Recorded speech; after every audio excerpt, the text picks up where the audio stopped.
much is $1 million exactly? Million, Hoss? Is it one? That many zeros. They're young. They rob banks, and they're known as the Newton Boys. Matthew McConaughey, Ethan Hawke, Skeet Ulrich, and Vincent D'Onofrio star in one of 5 new movies we'll be reviewing this week on Siskel and Ebert. I'm Gene Siskel of the Chicago Tribune. And I'm Roger Ebert of the Chicago Sun-Times. During the Roaring '20s, the Newton gang ran the most successful bank robbery operation in American history, up until the savings and loan frauds of the 1980s, of course. And they were proud to say they did it without killing anyone. The Newton Boys has a cast full of talented names, but it never seems to go anywhere with them. A lot of the scenes have the same tone as this one. Laid back, conversational, curiously muted. None of those are traceable. I suppose I could give you 70 cents on the dollar. 90. 80. And I promise never to tell anybody where they came from. 80 would be good. 85 would be better.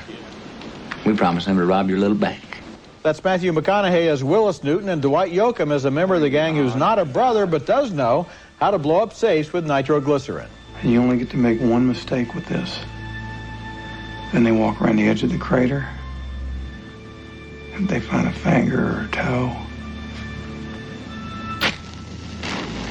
Well, that's what they bury. 2 other Newton Boys are played here by Vincent D'Onofrio and Ethan Hawke. But they finally let you out? One less. Well, hell, I escaped. And here's the youngest, Skeet Ulrich, who expresses some of their moral concerns. Banks have been dealing dirt to our people since before we was born, little brother, and it's time we dealt some back. Farmers got their money in them banks. Insurance companies. See, all the banks is insured now. And that's who takes the loss, and hell, they're the biggest crooks of them all. We are just little thieves stealing from the big thieves. Juliana Margulies plays McConaughey's girlfriend who worries about the dangerous profession of the man she loves. You have to promise me this was the last bank robbery. Damn right it was the last bank robbery. 'Cause from now on, it's the whole business, and that's it. The Newton Boys was directed by Richard Linklater, a talented director who's Dazed and Confused and Before Sunrise told contemporary stories. This first period film by him obviously takes Bonnie and Clyde as his inspiration and has the same mix of bluegrass music and getaway cars, but the movie is a pale shadow of that classic and another similar film, The Great Northfield, Minnesota Raid.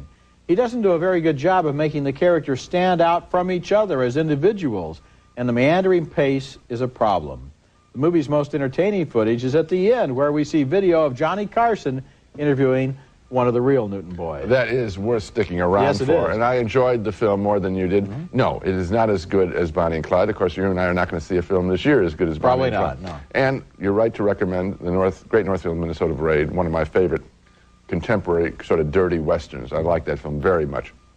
But I did get involved here because of the spirit of a group. You're right, it doesn't break out the individual characters that much, but I liked the group enterprise, and I liked being taken through this classic American myth, which is, of course, that we're robbing from the robbers. We're not robbing from the people. Yeah, in other words, the insurance companies Right, are going to the pay banks, for it anyway. yeah. The banks lie about how much was stolen. Exactly. That's all good, but I just felt the energy level and the dramatic interest could have been pumped Well, I up. thought the energy, I mean, I didn't want it to have more action in a way. I liked the quieter moments there. I enjoyed the picture marginally. Okay, our next film is Meet the Deedles. And boy, is this an annoying experience, to the point that from now on, possibly for the rest of my life, I may have a negative physical reaction to hearing the word, well, it's the title word in the film. Deedles? Oh, Roger, don't. Now he knows he can control me, so he's going to start liking this picture. Deedles, Deedles. Stop it, Roger. Who or what are the Deedles? Ooh, I say it. A couple of jerky surfing brothers who are sent to a camp near Yellowstone Park to toughen them up, but the camp has closed and they are mistaken for new park rangers, which means they are in way over their stupid heads. Steve Van Wormer and Paul Walker play the brothers. But, bro, I can't forage for food. I can barely handle a salad bar. Oh, chill, Phil. It's not so bad. We got a fire, a tent, bathrooms and showers close by. It could be worse. Way worse. How could this possibly be any worse, you kook? It could be raining. Nothing's worse than being outside in the rain.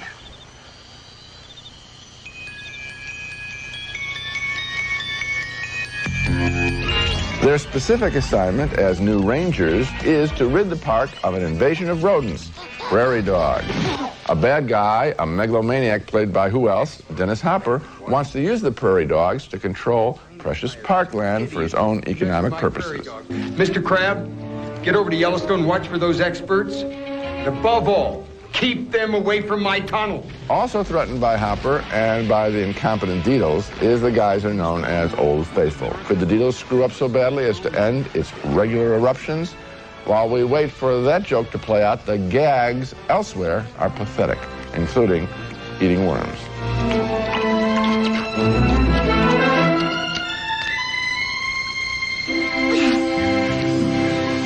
Honestly, I did not laugh or crack a smile once during this film. It was just agonizing how juvenile and how predictable the humor was. Giving Meet the Deedles a thumbs down is not just a movie review, it's a public service. You have been warned. You're a real public servant today, Gene, and Yeah. I think you should get some kind of a medal, or maybe you could even get a gold watch and retire because you've performed such a great... Hey, there you are, yeah. I think this is obviously an attempt to combine Beavis and Butthead with Bill and Ted. Oh. And those movies, you know, I don't have anything in principle against the movie about the two dumbest jerks in the world. Oh, Dumb and Dumber was fun. Right, exactly. This movie just doesn't have it. It's simply not funny. That's all there is to it. Go back and see Beavis or Bill and Ted or Dumb and Dumber. You got it. Later in the show, Renee Zellweger in A Price Above Rubies. And coming up next, Kenneth Branagh, Madeline Stowe, and William Hurt are swept up in a tangle of love, deceit, and murder in The Proposition. Did you kill him? Oh my God, you think I did it? You'll never forget her sense of wonder, her dream of adventure. Ariel! You'll never forget the first time you experienced the magic. Now, Disney's masterpiece, The Little Mermaid, is coming once again to video. Isn't this great? Spectacular! But if you think it's going to be around forever, I gotta go! forget it. Disney's classic, The Little Mermaid, rated G. Own it Tuesday, March 31st. Don't let this one get away. I prefer the term impregnate, but yes, you would serve as Mr. Barrett's surrogate. Oh, good God, you are serious. Yes. But in the interests of accuracy, we would like to employ your services, and you would be generously compensated for your efforts. Robert Loggia plays a rich man's agent there, interviewing a young job applicant who is shocked to find out that the job consists of impregnating the boss's wife. Both the millionaire and his wife desperately want a baby, and since he's sterile, this is the method they've chosen. And that's the setup for The Proposition, a very complicated and very ludicrous melodrama with a cast that's much too good for it. That night, the young man, played by Neil Patrick Harris, drives out to the Boston estate of the millionaire, where he's awestruck by the beauty of the wife, played by Madeline Stowe. How lovely. Are these flowers for me? Oh, yeah. I'm sorry. It's nothing. It's just a scratch. Oh, no, I've cut you. I can't believe it. I'm fine. Oh, I knew I would botch it. And we're not even at the hard part yet. Roger. I did so want everything to go well. I really thought I might be kind of good at this, but I can see I'm not cut out for this sort of thing. Her rich husband is played by William Hurt, and complicating the situation is the new priest in the local parish, played by Kenneth Branagh, who turns out to have secrets of his own. What is this? Arthur, don't. Arthur, please. No. Come on, Father. The charade is over. This is about something else. You've deliberately led this conversation up to that name, and I demand to know why. I did not intend to come here this evening and have this conversation, but I do know that you hate your older brother and that he hates you, and I'm intrigued to know... What business is that of yours? I'm his son. And, of course, no movie like this can be complete unless the Catholic priest faces a strong and almost always successful challenge to his vow of chastity. What do you suppose God does on a rainy day? I think she probably catches up on her reading.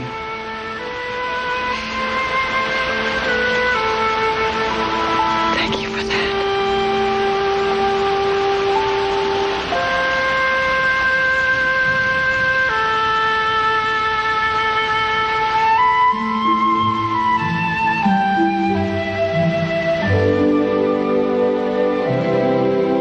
You know, in Hollywood, the vow of chastity is the most interesting part of the Catholic Church. Right. In my attempt to preserve several of the secrets in the plot, I've only scratched the surface of how goofy The Proposition really is. This is a movie that makes Hush from a couple of weeks ago seem almost sensible by comparison. The first-rate cast also includes Blythe Danner as the sinister housekeeper, and you have to wonder what she and Kenneth Branagh and William Hurt and Madeline Stowe were thinking of when they signed on to this goofy stuff. The final scene in the cemetery It's supposed to be heartbreaking, but this is the kind of movie even Mel Brooks couldn't satirize because it's already done a complete job on itself. Yeah, both of the things we're asked to accept, what the Branagh character does and the whole setup of impregnating the rich man's wife, they don't work. No. We're scoffing at them all throughout the picture. At that fundamental level, it doesn't work. And you know, sometimes I think what happens is somebody big signs on to a project, maybe it was Branagh here, and then other people impressed by his talent sign on along too. Sort of the pyramid effect. And we end up, as late arrivals, paying the bill. I'm telling you, this movie just adds lurid detail to lurid detail. What we could call, for example, the cesarean scene is kind of... And what about that family doctor? Isn't he a piece of work? Huh? Boy, oh boy. Coming up next, a young woman tries to deal with the closed culture of Hasidic Jews. Renee Zellweger from Jerry Maguire stars in A Price Above Rubies. You can't cut a mother off from her child. No. You've already taken care of that yourself.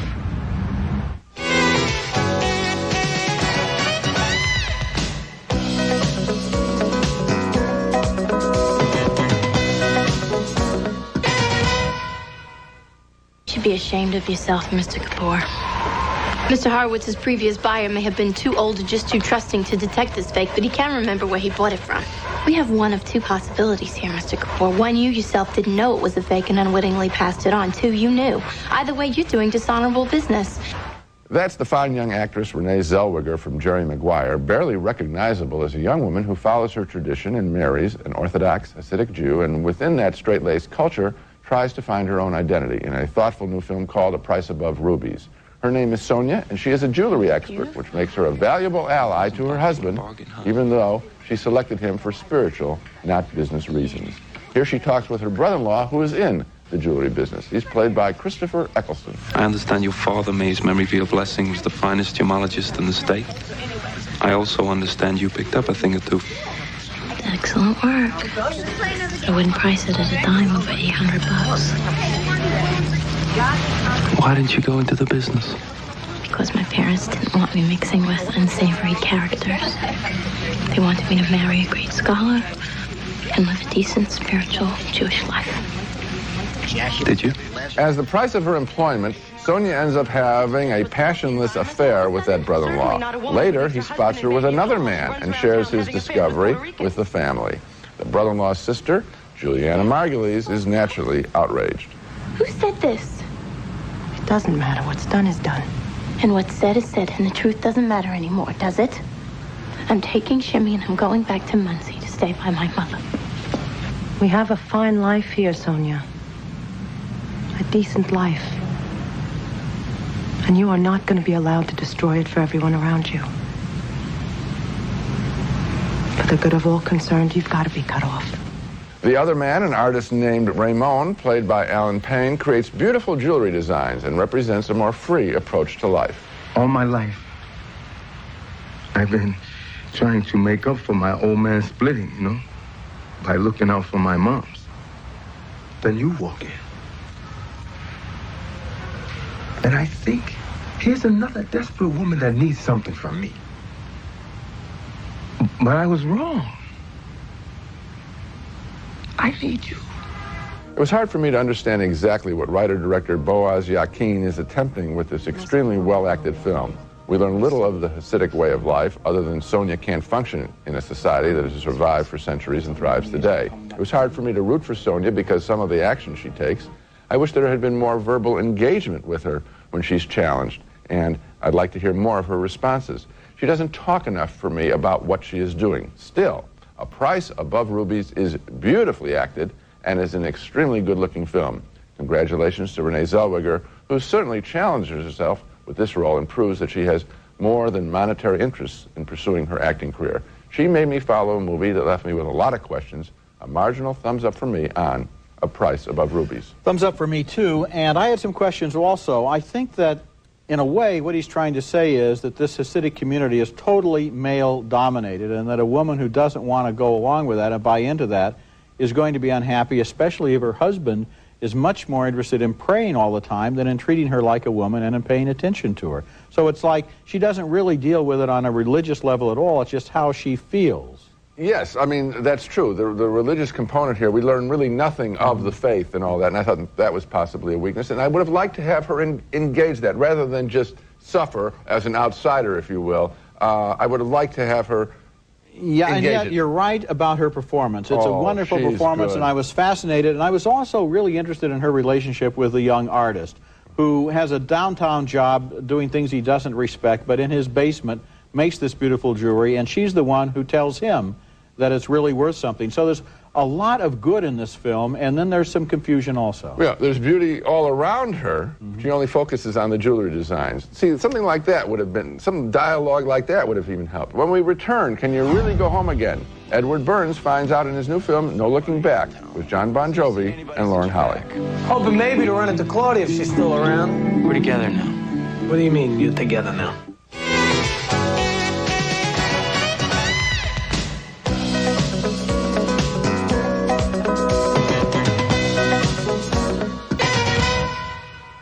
A few years ago with his first film, The Brothers McMullen, and since then he stayed pretty close to home with the same kinds of characters. Young Irish-American working-class men, their brothers, their parents, and their girlfriends. And that's also the world of his new film, No Looking Back, starring Burns himself as a man who returns to his hometown after 3 years on the road and moves back in with his mother. Yeah, what happened? Fired again? No, this time I quit. Oh, good for you. Listen, I'm not going to stand in front of you both this time, Charles. The last 3 years have been very peaceful here without you. Lauren Holly plays Claudia, his ex-girlfriend who works at the local diner. Somehow he expects to be able to waltz right back into her life again. I wanted to come by and say I'm sorry for the way I just took off, when I left. So I'm sorry. That's what you wanted to ask me? Yeah, and also, I just wanted to see if you're happy with all this, Still living here, working in this place, whole routine. What business is that of yours? Here's a very effective scene. His old friend, played by John Bon Jovi, is now living with Claudia, and naturally, that causes tension. I'm a little jealous of you, I'm starting to think maybe that's what I gotta do. It's time to find a girl, settle down, do that whole thing. You should. Only problem is, it seems all the girls I used to know around here, they're already spoken for, huh? That's right. Don't forget it.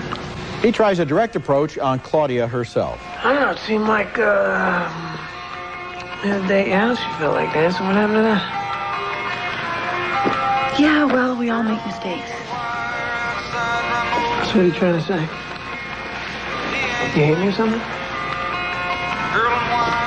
No, I'm just not dancing with you. Ed Burns wrote this movie as well as directing it and starring in it, and I think a lot of the problems are in the screenplay. He's good at creating convincing male characters, but I don't think he really understands the former girlfriend Claudia very well.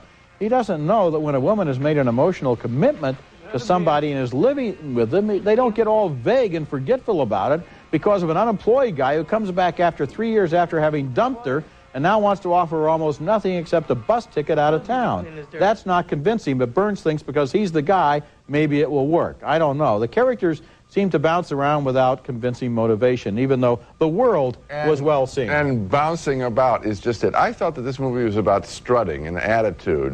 I felt that, gee, all of these actresses, and it's a woman's story more here, and I think that was the difference for him.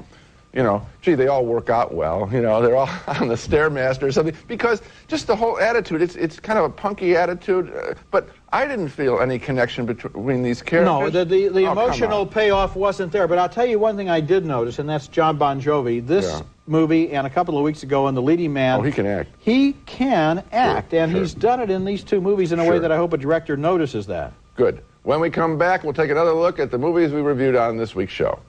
Movies we reviewed on this show. A split vote on The Newton Boys, the bank robbing film. I enjoyed the energy of the picture and the ensemble cast work. Roger felt that he didn't get to know the individual characters well enough. 2 thumbs down, way down for Meet the Deedles. You have been warned. 2 thumbs down for the wildly overwrought, preposterous film, The Proposition, that scuttles a good cast. 2 thumbs up, marginally, for A Price Above Rubies, with a wonderful performance by the risk-taking Renee Zellweger. And finally, 2 thumbs down for Edward Burns' No Looking Back. He doesn't write his women characters very well.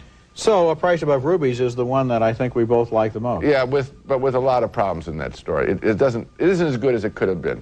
Okay, you can hear our reviews on the web at Siskel-Ebert.com. And next week we'll be back with reviews of more new movies, including the big screen version of TV's Lost in Space, starring William Hurt, Mimi Rogers, and Gary Oldman. And also Mercury Rising, a new thriller with Bruce Willis and Alec Baldwin. That'll be next week, and until then, the balcony is closed.